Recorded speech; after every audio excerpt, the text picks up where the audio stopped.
Imagine an island lost in the cold waters of the Atlantic. Fog that doesn't lift even in daylight. Wooden houses and complete silence. 117 people vanished here. No bodies, no blood, no struggle. When the ship returned, the colony no longer existed. Only one word had been carved into wood: CROATOAN. The year is 1587. England is trying to establish itself in the New World. An island off the coast of what is now North Carolina is chosen for settlement. It will become the first permanent English colony in America. It is led by John White, artist, cartographer, and governor of the expedition. With him arrive 117 colonists. Men, women, children. Among them, his daughter and his granddaughter. Right here, the first English child in the New World is born, Virginia Dare. Hope, the beginning of a new story. But the island does not welcome them as an ally. The forests are dense and impenetrable. Supplies run out quickly. Relations with local tribes are fragile and unpredictable. The colony lacks food, lacks tools, lacks support. And so a decision is made. John White will return to England for help. He promises to come back quickly. But he does not know that this promise will become fatal. War breaks out with Spain. All ships are requisitioned for defense. White cannot return.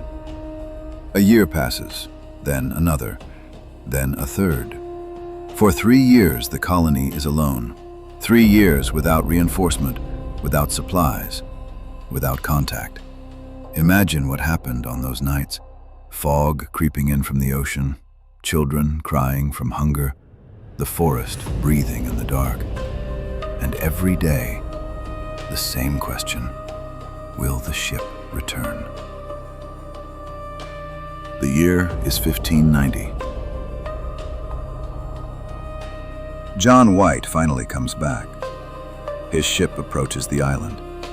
He expects to see fires burning, to hear voices, but instead, silence.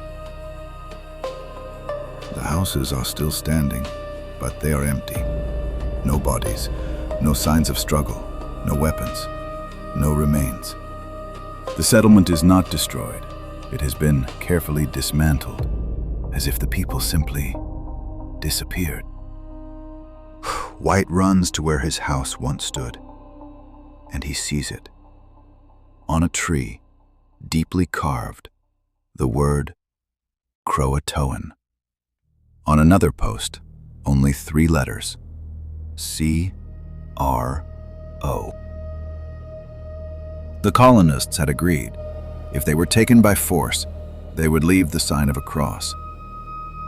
There was no cross. That meant only one thing: they left voluntarily. But where? One version says they moved to a friendly tribe on a nearby island, CROATOAN. Perhaps they assimilated. Perhaps they blended with the local population. Yet no direct evidence has ever been found. No written testimony, no confirmation of a mass relocation. Another theory speaks of an attack. But where are the signs of battle? Where are the graves? Where are the fragments? There is also the theory of famine, that they tried to move inland. But 117 people, including children, without a clear map of the land? That would have been a slow disappearance, but not a complete one. There are darker hypotheses. Later settlers told strange stories. of tribes with pale eyes, of people who spoke English words generations later, of strange lights in the forest, of the island never being entirely safe. Perhaps the colonists encountered something they did not understand. Perhaps fear drove them to leave at night. Or perhaps they saw something that left them no choice. But the most terrifying part is not in the mystical theories. The most terrifying part is the silence. Because history left no answer. 117 people, an entire community, families, children, the first English child in America. They vanished, and the world simply moved on. And even now, if you imagine that island at night, the fog, the tree, and the word that survived the centuries, CROATOAN. Perhaps the answer was always in front of us.